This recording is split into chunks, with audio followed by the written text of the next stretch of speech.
kommer fra en forening imod hash. Kan du fortælle lidt om, hvad det går ud på?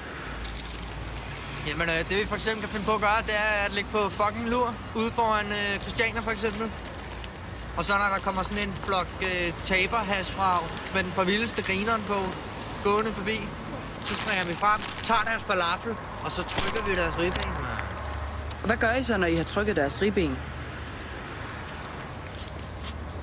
Så knipper vi dem, mens vi sprøjter heroin i øjnene på dem, så de kan se, hvor fucking nedtur narko kan være. Men hash og heroin er jo ikke det samme.